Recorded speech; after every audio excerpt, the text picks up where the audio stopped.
are continuing this quarter study of sacred altars and holy offerings. And today we have an interesting holy offering because it's really an offering that God makes to us, or an offer that God makes to us, and that is the gift of Sabbath. I happen to have written the book on Sabbath keeping, or a book on Sabbath keeping. This was my dissertation for my doctoral work, and so look out, this could be a long lesson. But actually I'll try to keep it short, but boy, I could go on for a long time on this. Our passage today comes from Matthew 12, verses 1 through 8, and let me just start with those.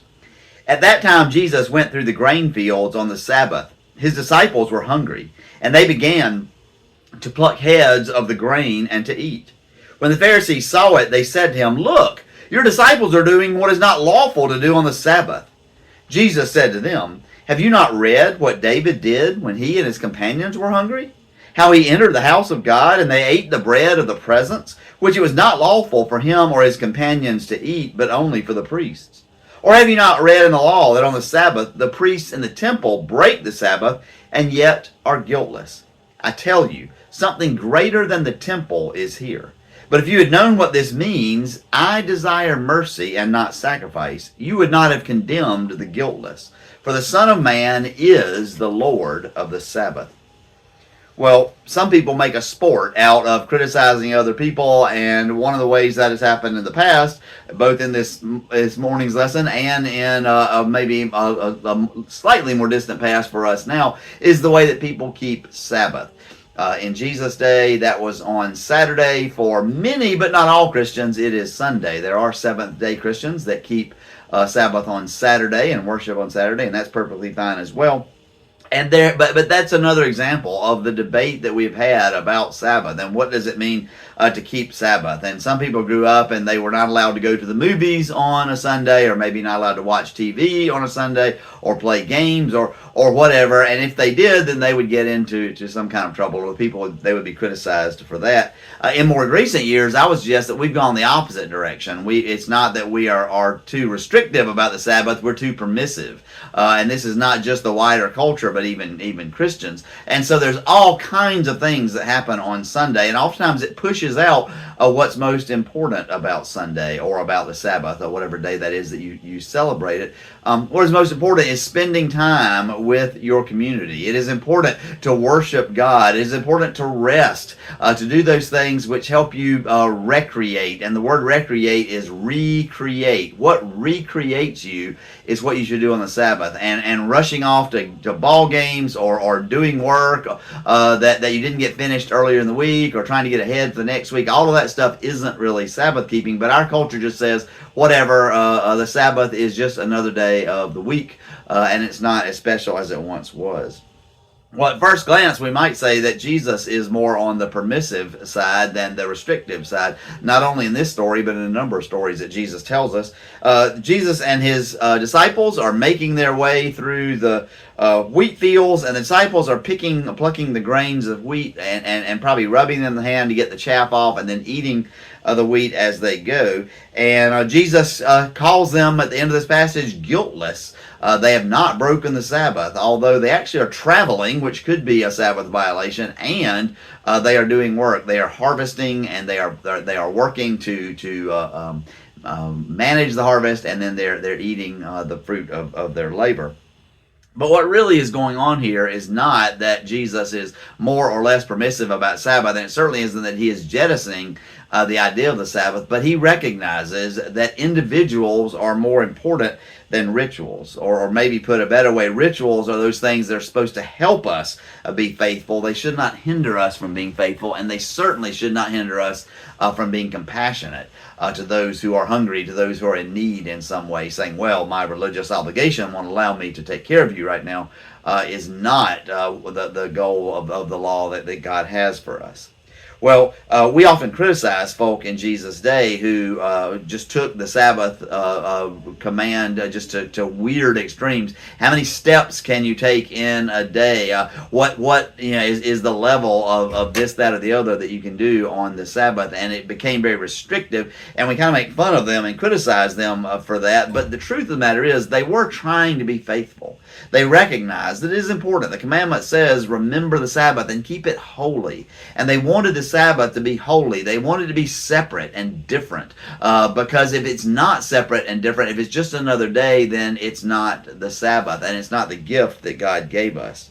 Now, we do get the Sabbath command in the wilderness after the people have been liberated from slavery in Egypt. And this is one of those times where early in human history, we get this stunning concept of actually having a day of rest when nobody in the world at that time had a day of rest, and particularly not slaves.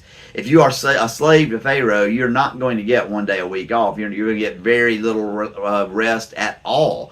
Pharaoh is perfectly happy to work you until you die. And in the wilderness, these people who are now slaves to God in one sense, hear God saying, I'm giving you a gift. I'm giving you a gift of the Sabbath day, a day to rest, a day to recreate, a day to worship, a day to be with your community. And I've always found it amazing that God actually has to command us in the 10 Commandments. One of those is, you will rest. You will take a day off. It seems like God wouldn't have to command us to do that, but God does. But it's not so that we're all restricted, of course, but so that we are released. We are not slaves to Pharaoh. We are servants of the living God, and he gives us good gifts, including the gift of the Sabbath.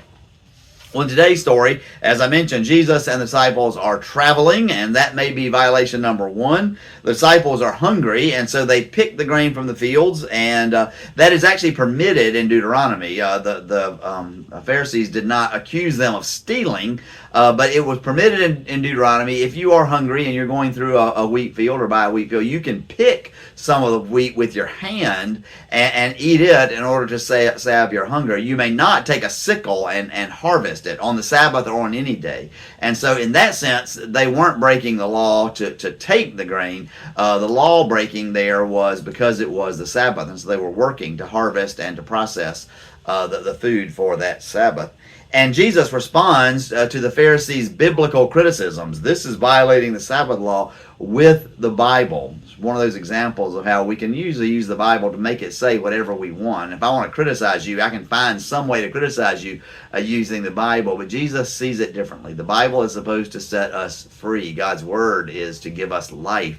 And so he says, well, don't you remember? Have you never read? Which is almost an insulting way to say that to these guys. Have you never read that David and his friends, when they were running from Saul, they were being hunted by Saul. They were in severe jeopardy and severe danger, and they were severely hungry. And they come upon the place where the tabernacle is. And in the tabernacle, in the tent of meeting, there always was a stand that had what they call the shewbread on there, or the bread of presence. And it was there to remind the people about the manna that they were given in the wilderness. And it stayed always on that stand, and only the priests were allowed to eat that bread after it had served its time on the stand. But David goes in and he takes the bread and distributes it to his friends, and they eat it. And Jesus says, they should have been guilty, but clearly God did not hold them guilty for this. And again, there was a need, a human need. David and his friends were starving. And rather than the bread just rotting there on the table in there, they were able to take it and eat it and salve their problems. So the bread meets a human need, and that way the law can be violated in order to hit the higher law, the law of human need. And we, of course, often see Jesus violate the Sabbath to do just this, and he often gets criticized for healing on the Sabbath, for telling the man to take up your mat and walk on the Sabbath. He was telling that man whom he was healing to violate the Sabbath by rolling up the mat and by walking away. He frequently violates the Sabbath, but it's not just because he's a scofflaw or he's a rebel or something. He violates the Sabbath when there's a higher principle involved. And so Jesus first talks about David and reminds them that David and his friends ate the shewbread. And then next he says that the priests are allowed to work on the Sabbath, and they're held as guiltless. And what Jesus is saying here is that there's some work that is necessary, and part of the necessary work on the Sabbath is leading other people in worship and helping other people to draw close to God. That is Sabbath work that we can and should do. And so it's not that all work is outlawed. Then Jesus says something greater than the temple is here. Now the temple is the symbol of God's presence with the people. But Jesus says something greater than the temple is here. And we know that later he'll tell us is that God is actually present literally where love and compassion are. God is love. And if I offer love and compassion to someone, God is present there, not just in some symbolic way, but literally. And so if it is the Sabbath and I do some act of kindness and goodness, even though it causes me to work, God is present there during that time. And Jesus was very clear that if some person cannot rest on the Sabbath because they are wounded or injured or sick, that he would not enjoy the Sabbath and leave them to suffer. But first he would release them so that they could enjoy the Sabbath together. Something greater than the temple is here. I would suggest that part of what he's saying is the rule of love supersedes the rule of law. And that is what we see, of course, here again. And then Jesus, quoting Hosea, says, I desire mercy and not sacrifice. You guys need to figure this out. What does it mean? I desire mercy and not sacrifice. And when he says sacrifice, he's not saying that I don't sacrifice my time or my money or whatever to help someone in need. This is actually literally a sacrifice of an animal, of a lamb, say. And what Hosea was saying, or what God was saying through Hosea, was if you sacrifice a lamb and yet you don't care for the poor or you don't care for someone in need, that does you no good and that does me no good. And there's almost the implication there is if I only have one lamb to sacrifice, I might be better off giving it to a person who is in need than I would be to take it to the temple and sacrificing it. And perhaps I would be off the law, not fulfilling the law to not bring it to the temple, but I would be fulfilling that rule of love rather than the rule of law. And Hosea and God through Hosea says that's what I want to see. I want to see mercy and not sacrifice. And then finally, Jesus says, I am the Lord of the Sabbath. And this is really another way of saying that the Sabbath is God's gift to us. See what I do, Jesus seems to be saying. And what I do is the way that God wants you to observe Sabbath. God is telling you, you're not a slave of Pharaoh anymore. You're not a slave of the world anymore. You're different. And not only on the Sabbath, but on all the days, but particularly on the Sabbath, it's going to show that you are different. The ways that you celebrate, the ways that you worship, the ways that you're with people that you love, the ways that you reach out to those who are in need, all of those things will show that you are different and also show that you are free. Well, I mentioned to you that I wrote the book on Sabbath, or a book on Sabbath, and I do want to really quickly tell you about that book and its thesis, but it will be really quick, don't worry. In my book, I used for an illustration the Sabbath table. My mother, every Sunday when we were growing up, we would come home and she would get all of the leftovers out of the refrigerator and set them out on the table. And once we had microwaves, we could microwave them. Before then, she'd have to heat them up in pans and whatnot. But what she would say is not, well, we're having leftovers for Sunday, because that doesn't sound good. But she would say, we're having a tasting party. And the Sabbath table became one we loved, and she didn't have to put a lot of work into it, and we were able to eat up some of the food that we had not eaten that week and taste a little bit of this and a little bit of that and a little bit of that, and it was a wonderful way of being recreated kind of on Sunday. So I used the idea of the Sabbath table, and I said it stands on 4 legs, and we really need all 4 legs of this for us to have a complete Sabbath. And the first is that Sabbath is spiritual discipline. And by discipline, what I mean is we really have to plan for it. If I don't plan for how I'm going to celebrate the Sabbath, I'm probably going to fail. I'm not going to be able to do it. But I need to know, what am I going to do and how am I going to do it? Or maybe what am I going to refrain from and what am I not going to do? And then I have to carry that out as a discipline. But Sabbath, that's number 1. Sabbath also, number 2, is a gift. And we've already talked about this. God gives us this as a gift. Why would we not accept that gift? And why would we waste that wonderful, wonderful gift? Sabbath is also a communal exercise. I've mentioned several times that we gather together.